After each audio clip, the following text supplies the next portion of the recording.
Hello guys, welcome back to news করি YouTube channel. News করি YouTube চ্যানেলের পক্ষ থেকে সকলকে জানাই স্বাগত। আবারও একটি নতুন ভিডিও নিয়ে চলে এসেছি আপনাদের সামনে। তো আজকের ভিডিওর মূল বিষয়বস্তু হলো রূপশ্রী প্রকল্পে, যে অর্থাৎ মমতা বন্দ্যোপাধ্যায়ের যে রূপশ্রী প্রকল্প, সেই রূপশ্রী প্রকল্পের টাকা আপনারা কিভাবে পাবেন।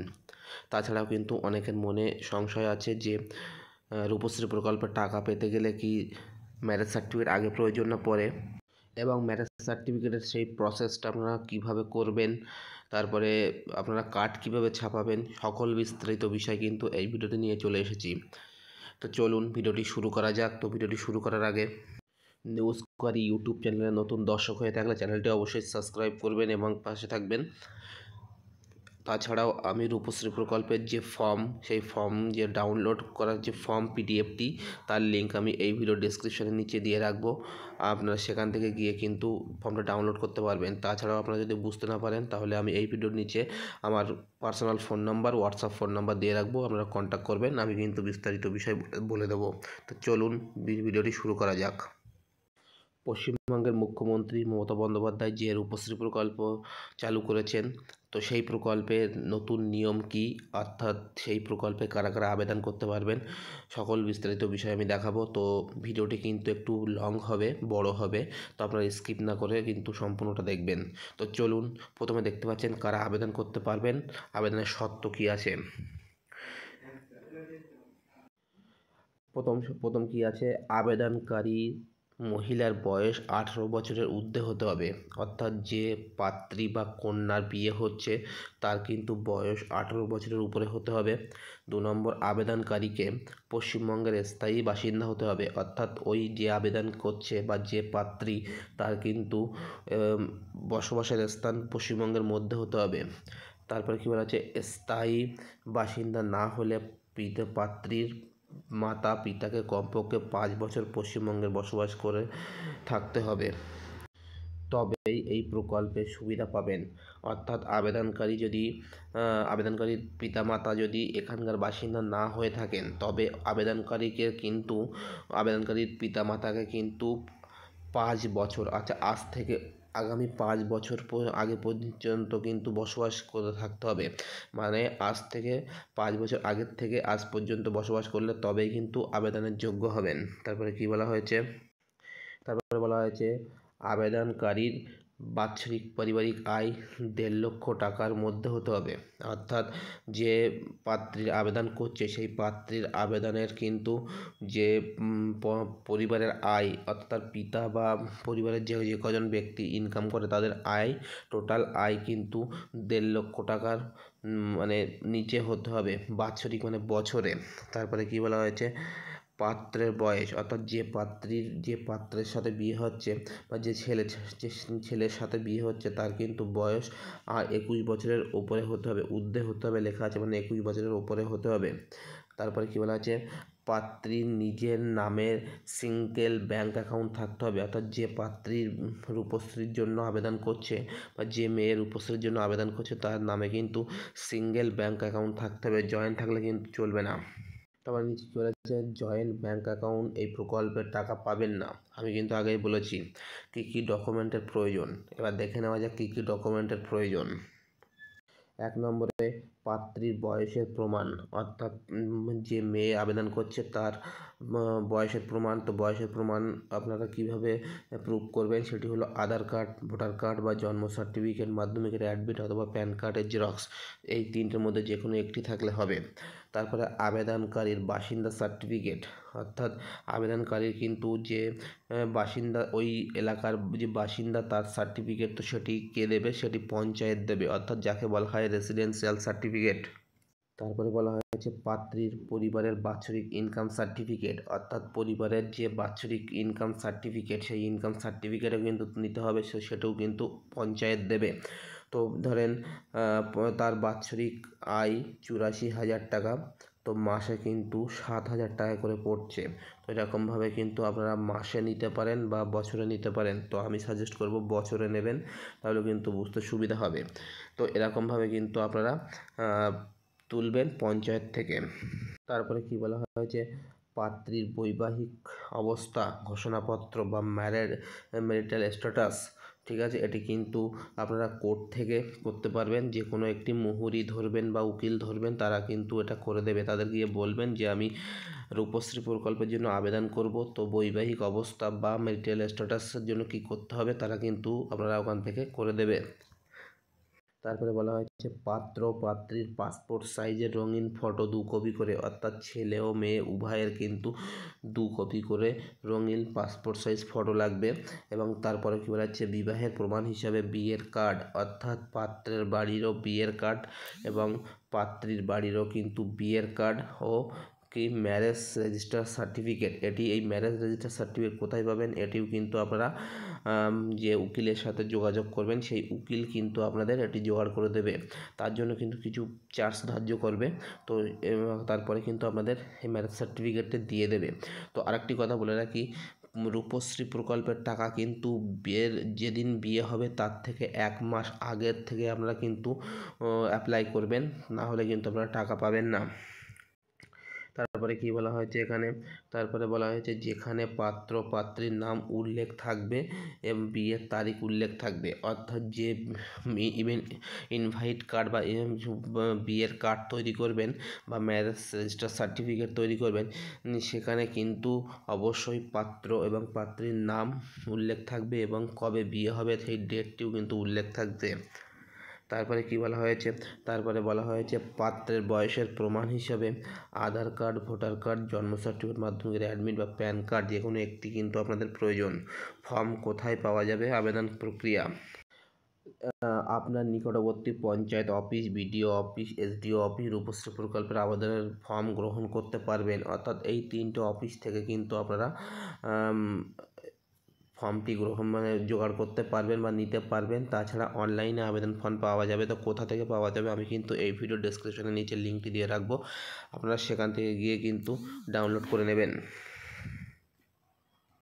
তারপরে এখানে কি বলা হয়েছে, তবে অফলাইনের উপরে যে কোনো অফিস থেকে অ্যাপ্লিকেশান ফর্মটি গ্রহণ করে ভালোভাবে পূরণ করবেন এবং উপরের উল্লেখিত নথিসহ যেখান থেকে ফর্ম সংগ্রহ করবেন সেখানে এই ফর্মটি জমা করবেন। অর্থাৎ আমি সাজেস্ট করব যে পঞ্চায়েত, বিডিও এবং এসডিও যে 3টে অফিসের নাম দেওয়া আছে, এর থেকে বিডিও অফিস থেকে কিন্তু বিডিও অফিসে অনলাইনতে ফর্ম নিয়ে কিন্তু বিডিও অফিসে জমা দিলে কিন্তু আপনাদের আবেদনপত্রটি অ্যাকসেপ্টেবল বা গ্রহণযোগ্য হবে এবং টাকাটা পাবেন। তারপরে কি বলা হয়েছে, এছাড়া দুয়ারে সরকার ক্যাম্প থেকে আবেদনপত্র গ্রহণ করে উক্ত ক্যাম্পে আবেদনপত্র জমা করতে পারবেন। তো এটি কিন্তু আপনারা করতে পারেন, কিন্তু আমি সাজেস্ট করবো এটি করবেন না, কারণ দুয়ারে সরকারে কিন্তু অনেক মানুষের ভিড়, আপনার ফর্মটা কোথা থেকে কোথায় যাবে আপনারা কিন্তু বুঝতে পারবেন না।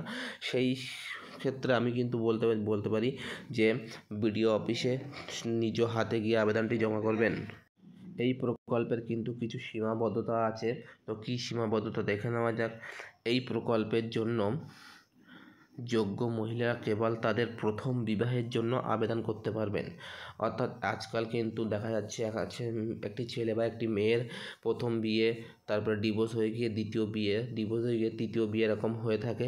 তো এখানে কিন্তু উল্লেখ আগের থেকে করে দেওয়া হয়েছে যে কোনো ছেলে বা মেয়ের বৈবাহিক সম্পর্ক প্রথম হওয়া দরকার। বিশেষ করে মেয়ের বিবাহ কিন্তু প্রথম হওয়া দরকার, কারণ টাকাটা কিন্তু মেয়ে পাবে। সেক্ষেত্রে কিন্তু সেই মহিলার বিবাহটা প্রথম বিবাহ হওয়া দরকার, তবেই কিন্তু টাকাটা পাবেন।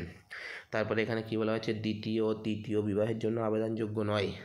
অর্থাৎ দ্বিতীয় বা তৃতীয় বিবাহের জন্য কিন্তু আবেদন করতে পারবেন না। এই প্রকল্পের সুবিধা পাওয়ার জন্য আবেদনকারীকে কমপক্ষে 1.5 থেকে 2 মাস আগে আবেদন করতে হবে, কেননা আবেদন প্রক্রিয়া যাচাইকরণ হয়।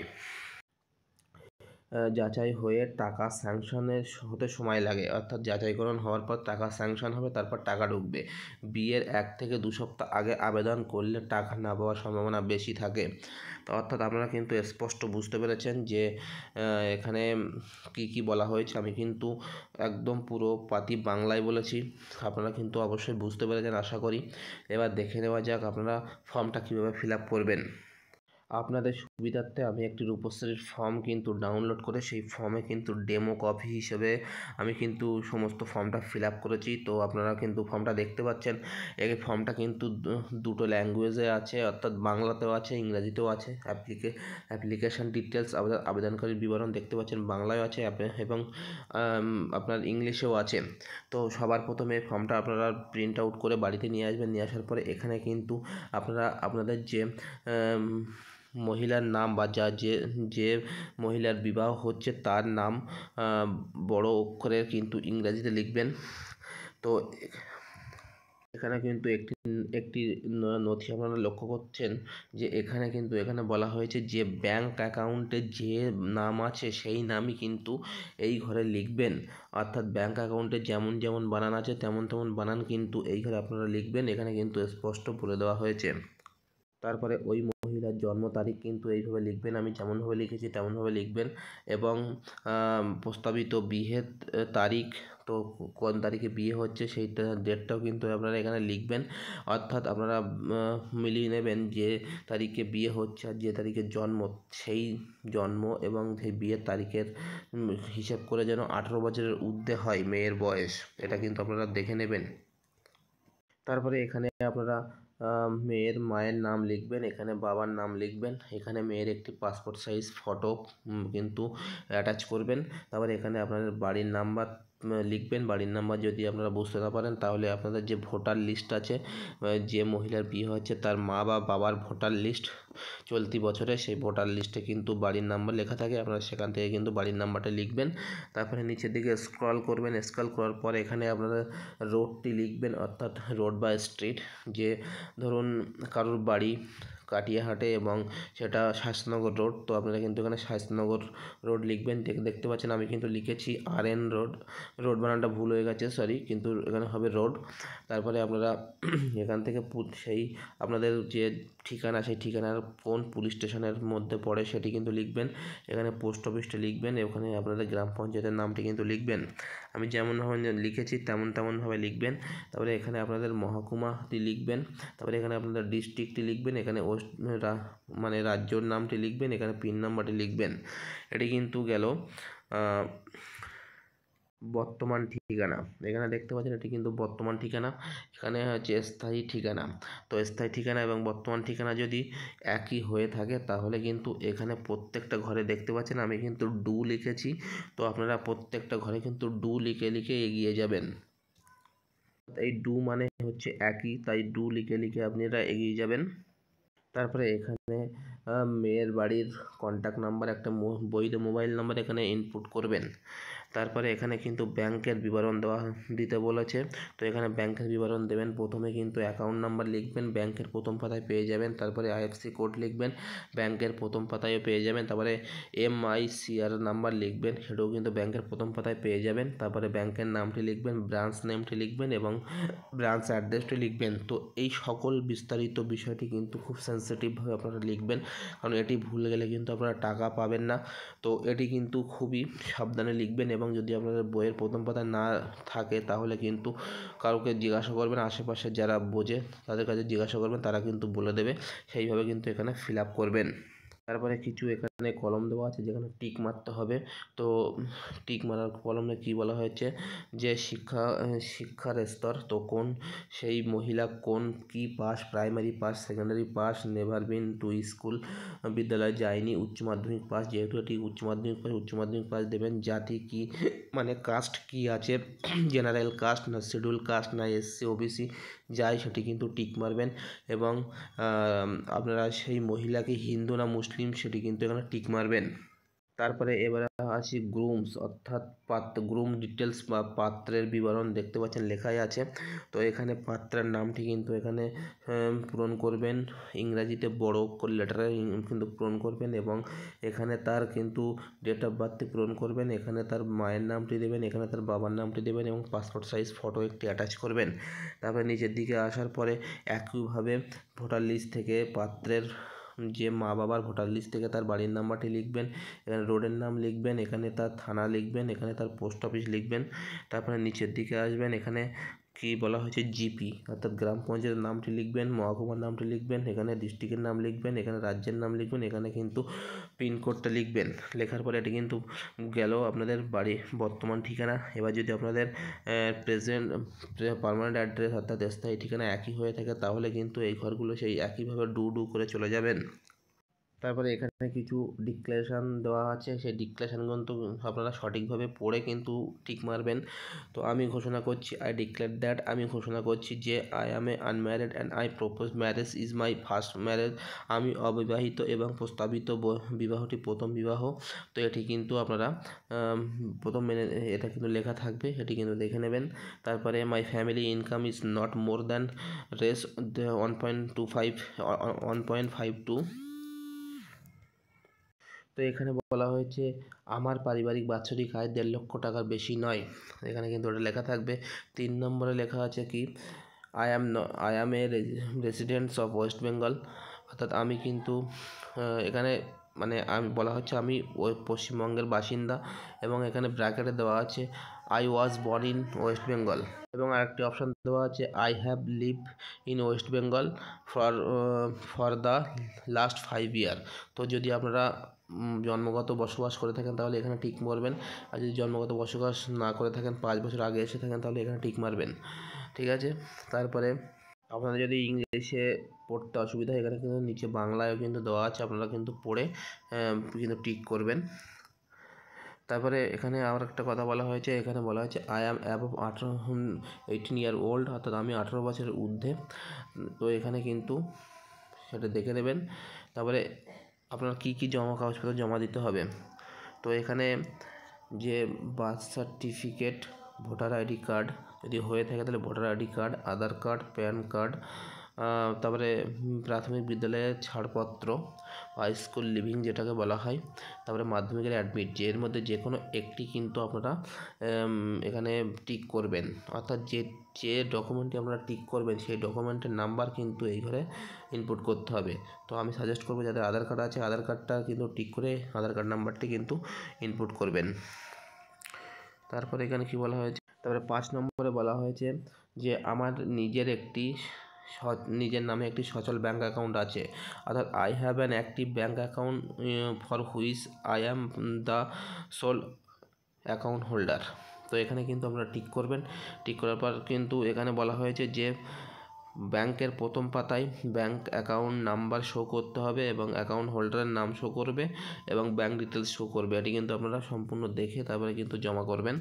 তারপরে নিচের দিকে আসবেন, প্রুফ প্রপোজ ম্যারেজ, অর্থাৎ বিবাহের প্রমাণপত্র, প্রস্তাবিত বিবাহের প্রমাণপত্র। তো ম্যারেজ ইনভিটেশন কার্ড এখানে একটি আছে, বা বিবাহ নথিভুক্তিকরণের নোটিশ বা সেলফ ঘোষণাপত্র। তো আমি সাজেস্ট করব আপনারা কিন্তু ম্যারেজ ইনভাইটেশন কার্ড সিলেক্ট করবেন। তারপরে এবার আসি ছেলের পক্ষ থেকে, তো ছেলেরও কিন্তু একই যে কোনো একটি কিন্তু আপনারা ডকুমেন্ট এখানে উল্লেখ মানে টিক করবেন এবং সেই নাম্বারটি কিন্তু এখানে লিখবেন। তারপর লেখার পরে এখানে কিন্তু সিগনেচার অফ অ্যাপ্লিক্যান্ট, অর্থাৎ যে মহিলা আবেদন করছে সেই মহিলা কিন্তু সই করবে এবং এখানে কিন্তু তারিখটা দেবে। যে ফর্মটা আপনারা ডাউনলোড করবেন বা প্রিন্ট আউট করবেন সেই ফর্মে কিন্তু এটাও থাকবে, তো এটি কিন্তু আপনারা ইউজ করবেন না বা লিখবেন না, এটি কিন্তু ফর অফিস ইউজ অনলি লেখাই আছে, অর্থাৎ অফিস ব্যবহার করবে, অফিস লিখবে এটা। অর্থাৎ আপনাদের অ্যাপ্লিকেশানটি তারা নিয়ে একটি রিসিপ্ট কপি দেবে, যেখানে কিন্তু অ্যাপ্লিকেশানের নাম লেখা থাকবে, অ্যাপ্লিকেশান নাম্বার লেখা থাকবে, ডেট রিসিপ্ট লেখা থাকবে এবং এনকোয়ারি ডেট লেখা থাকবে, যাই কিছু সমস্ত কিছু কিন্তু লেখা থাকবে। এটি কিন্তু অফিস আপনাদের ব্যবহার করবে। তারপরে আপনাদের এটি কিন্তু দেওয়া হবে acknowledgement for receipt of application, এটি কিন্তু আপনাদের কেটে দেওয়া হবে। এখানে অ্যাপ্লিকেশান নাম্বার, রিসিপ্ট অন সমস্ত কিছু কিন্তু আপনাদের লেখা থাকবে, এটি কিন্তু আপনাদের কেটে দেবে অফিস কর্তৃপক্ষ। এবং তার সাথে এই ফর্মের সাথে কী কী ডকুমেন্ট দেবেন সেটি কিন্তু আমি আগের থেকে বলে দিয়েছি, আপনারা কিন্তু সেটি কিন্তু জমা দেবেন। তো আশা করি আপনাদের রূপশ্রী প্রকল্প নিয়ে পুরো বিষয়টি একদম আপনাদের কাছে ক্লিয়ার হয়ে গেছে। আমি কিন্তু পুরোটাই তুলে ধরেছি, কোনো জায়গায় কিন্তু স্কিপ করিনি। তাছাড়া আপনারা যদি তাও না বুঝতে পারেন আমার এই ভিডিও ডিসক্রিপশানের নিচে আমার কিন্তু মোবাইল নাম্বার অর্থাৎ হোয়াটসঅ্যাপ মোবাইল নাম্বারটা দেওয়া থাকবে, আপনারা কিন্তু সেই মোবাইল নাম্বারে কন্ট্যাক্ট করবেন। আমি কিন্তু স্পষ্ট বলে দেবো। তাছাড়াও যদি আপনারা না করতে পারেন, আমাদের কিন্তু কিছু টিম কাজ করে, অর্থাৎ সেই টিম আপনাদের কাজটা করে দেবে সামান্য কিছু পয়সার বিনিময়ে। চলুন, ভিডিওটি এই পর্যন্ত, দেখা হবে পরের ভিডিওতে।